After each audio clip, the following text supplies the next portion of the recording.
ربنا إني أسكنت من ذريتي بواد غير ذي زرع عند بيتك المحرم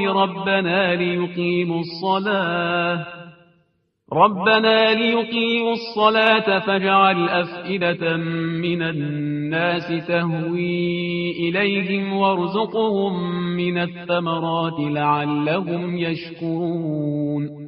37 અય અમારા પરવરદિગાર બેશક મેં મારી ઔલાદમાંથી અમુકને તારા મોહતરમ મકાન પાસે બંજર વિરાન જગ્યાએ વસાવ્યા છે અય મારા પરવરદિગાર એટલા માટે કે તેઓ નમાઝને કાયમ કરે માટે લોકોના દિલ તેમની તરફ ફેરવી દે તથા તેમને ફળોનું રિઝ્ક અતા કર કે કદાચ તેઓ શુક્ર કરે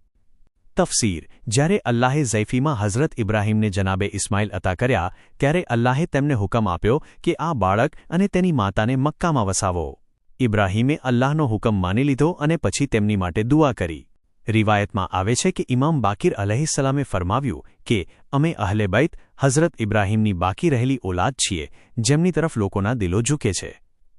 ત્યારબાદ આપે આ આયત તિલાવત કરી કઅબા એવી જગ્યા છે જ્યાં પાણી અને ખેતી નથી થતી જેથી લોકોનું ઇમ્તિહાન થાય હઝરત અલી અલૈહિસ્સલામે પણ ફરમાવ્યું કે જો કઅબા કોઈ હરિયાળ વિસ્તારમાં હોત તો લોકો ફક્ત અલ્લાહ માટે તેની જિયારત કરવા ન જત અંબિયાની દુઆ કબૂલ થાય છે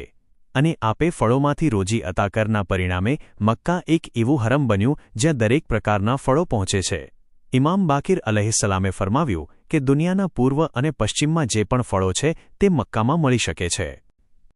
પૈગામ 1 અંબિયાઓ પોતાનું નિવાસસ્થાન નમાઝ અને ઇબાદતને ધ્યાનમાં રાખીને પસંદ કરતા હતા 2 દીનદારી ક્યારેક હિજરત પરિવારથી દૂર રહેવું અને આરામદાયક સુવિધાઓથી મહરૂમ રહેવું પણ સાથે લાવે છે 3 હઝરત ઇબ્રાહીમના સમયમાં પણ કઅબા અને તેની આસપાસનો વિસ્તાર મોહતરમ અને પવિત્ર હતો તેની મકસદનું કેન્દ્ર નમાઝ હતો નમાઝ અદા કરનાર લોકો માટે લોકોના દિલોમાં પ્રેમ હોવો જોઈએ અને આ વાતથી પણ સમજાય છે કે નમાઝ ફક્ત ઇસ્લામમાં જ નહીં પરંતુ પહેલાના દિનોમાં પણ હતી